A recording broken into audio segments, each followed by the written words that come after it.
ખેડૂત મિત્ર આપણે યુટ્યુબમાં મૂકતા હોય છે હા પેલા તો તમારી સામે વાળો બાકી તમને માથાનો મળ્યો છે. હા અક્કલ મઠો હા એમ કહે છે કે હું મારું ફોડી લઈશ. તમે હા બેય જણા ઊંડા કૂવામાં પડ્યા છો. હા તું પેલો કબજો છોડતો નહીં અરે જે પણ નીચે તમે કબજા નાખ્યો છે ફેરમાં ગઈરા હું કામે ને? તમે તો વેચાતી જમીન લીધી છે. હા પેલા જે જૂનો છે ને જૂનો તમે જમીન એ વેચાતી લીધી ને ભઈલા. અમે જે તે સમયે લીધેલી. હા પણ તેના જ કબજા ફેર છે. તો તમે જે હા મિલકત જેને ચાંદલો કર્યો ની છોકરી ઈ નથી. હા સમજાય છે? જેની હારે તમે હા ફેરા ફેર્યા ઈ છોકરી ઈ નથી, ઈ બીજી છે. હા હવે જે હનીમૂન બનાવો છો ઈ નથી તમારું. બે જે તમે ભાઈઓ ખેતી હતા કરો બે છો ને હા આ હા ઈ જમીન ય તમારી નથી. હા એટલે તમે જાજા ફસાણા છો. હા સમજાય છે? હા હા આપણે હા જે છોકરીને ચાંદલા કરી આવ્યા ને ઈ છોકરી ઈ નથી જેની હારે ફેરા ફેર્યા ઈ. અને હા જે જમીનનો ભોગવટો કરો છો હા એટલે મેં હનીમૂન શબ્દ વાપર્યો. એટલે દસ્તાવેજ પ્રમાણે જ આપણે ભોગવતો કરીએ છીએ ને. દસ્તાવેજ થઈ ગયો તો હું થઈ ગયું? મિલકત જ બીજી છે. હા તમે જ્યાં બેઠા છો ઈ જમીનનો તો દસ્તાવેજ છે નહીં. છે ને તો કબજા ફેર ક્યાંથી કહેવાય? આપણે જે છે બેઠા છે હમ એ જગ્યા પર તો આપણો દસ્તાવેજ કરેલો જ છે આપણે. તો કબજા ફેર ક્યાંથી થયો એ મને સમજાવો તો. પણ ઓનલાઈન છે ને ઓનલાઈન હા સર્વે નંબર ની દિશા બતાવે છે ઉલટા સુલટી. આ તો એને જ કબજા ફેર કહેવાય ને બીજા શેને કબજા ફેર કહેવાય? હા હા હે બીજા તો શેને પેલા કબજા ફેર માટે કહેવાય? મને સમજાવો જે દિશા ઉલટા હા છૂટી બતાવે છે તો. હા હજી તમને ખુદને સમજાતું નથી કે કબજા ફેર છે. હજી એકવાર બોલો એટલે તમને સમજાશે. તમે જ્યાં હા બેઠા છો હા ઈ જગ્યાનો તમે દસ્તાવેજ કર્યો જેમ કયો છો ને. હા હા હવે ઈ જગ્યા બીજે બતાવે છે ને. હા એ બીજું બતાવે છે. આ તો બીજે બધા કબજા ફેર નો થયો તો શું થયો? હા તો એ કબજા ફેર થયો છે હવે અદાલતની આવું થઈ સમજવું છે. હોય ને તો તાલીમ કેમ્પમાં આવજો. તમને મુદલ હા વિષય જ હા નથી સમજાતો તો હું તમને હું સમજાવીશ. હા અને તમારી સામેવાળાને સમજવું પડશે. બે જણા ઊંડા દલદલમાં ગયા છો સમજી લેજો. હા એ આ દલદલ એટલે સમજવા તૈયાર સમજાય ને. નથી. હા ઊંડા દલદલમાં કાદવમાં ગયા કહેવાય. ઊંડા હા દલદલમાં ગયા છો. ભગવાન તમને બહાર કાઢે. સમજદારી નહીં આવે હા તો કોઈ દુનિયાની કોર્ટ તમને મદદ નહીં કરે. હમ. આમાં ડિક્લેરેશનનો દાવો લાવવો પડે. એટલી વાર હું તમને આ ફોનમાં ન સમજાવી શકું. હા હા એવું હા બધું સમજવું હોય ને તો અનુકૂળતા તાલીમ કેમ્પમાં આવજો. ખેડૂત મિત્રો, મોટા ભાગના લોકોને રેવન્યુ રેકર્ડ બાબતે ખબર જ નથી પડતી.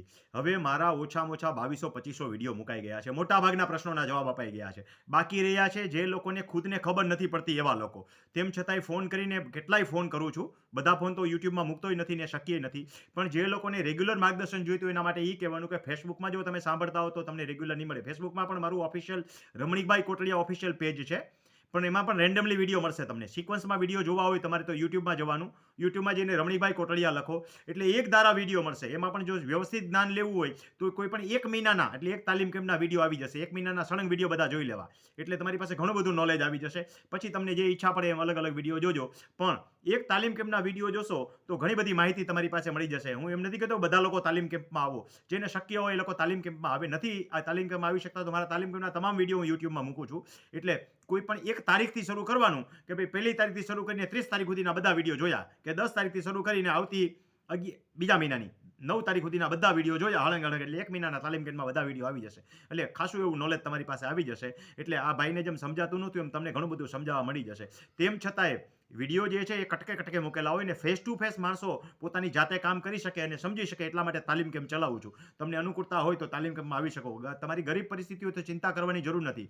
તમે મને લખશો અને ત્યાર પછી મેસેજ દ્વારા આપણે કરશું આપણે. અને તમે ગરીબ હશો તો હું તમને પોસાય એટલી ફીનું ડિસ્કાઉન્ટ પણ કરી આપીશ. ક્યાંય પણ આ તાલીમ કેમ્પ જે છે કમાના ઉદ્દેશથી હું નથી કરતો. કોઈ પૂરી ફી ભરે છે, કોઈ ઓછી ફી ભરે છે, કોઈ 51 રૂપિયા ભરે છે, કોઈ 551 ભરે છે અને કોઈ 3500 ભરે છે.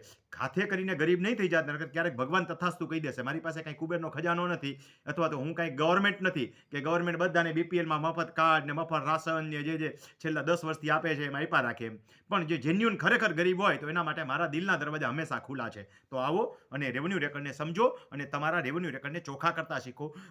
ભવિષ્યમાં આપણા સંતાનોને આપણે મિલકત દઈને જવી છે. કજિયા નથી દઈ જવાના. એટલા માટે તાલીમ કેમ્પ ચલાવું છું. તાલીમ કેમ્પમાં દુખિયારાઓ આવે જરૂરી નથી. આ તો દુખિયારોને શુક્રવારે બોલાવું છું. શનિ રવિ તો સુખી થવાનો રસ્તો છે. એટલા માટે બોલાવું છું કે ભવિષ્યમાં તમારો રેવન્યુ રેકર્ડ એકદમ ચોખ્ખો રહે. એટલું જ નહીં, રેવન્યુ રેકર્ડ ચોખ્ખો હાલો આપણે બધું જ તૈયાર છે. જમીનમાં કંઈક કરવા જાય ને ત્યારે ખબર પડે કે આટલા બધા લોચા છે. તો જે કામ 500 રૂપિયાથી પતું ને 5 લાખ ખર્ચવા પડે છે. કારણ કે આપણે ટાણે જાગતા નથી. એટલે તરસ લાગે ત્યારે કૂવો ખોદવા ન બેસાય. આ એના જેવી વસ્તુ છે. તો અનુકૂળતા હોય તો મારા તાલીમ કેમ્પના વિડીયો જોજો અને અનુકૂળતા હોય તો તાલીમ કેમ્પમાં આવજો. પણ યુટ્યુબમાં જઈને રેગ્યુલર રમણીકભાઈ કોટડિયા લખીને વિડીયો જોજો તો તમને સિક્વન્સમાં વિડીયો જોવા મળશે.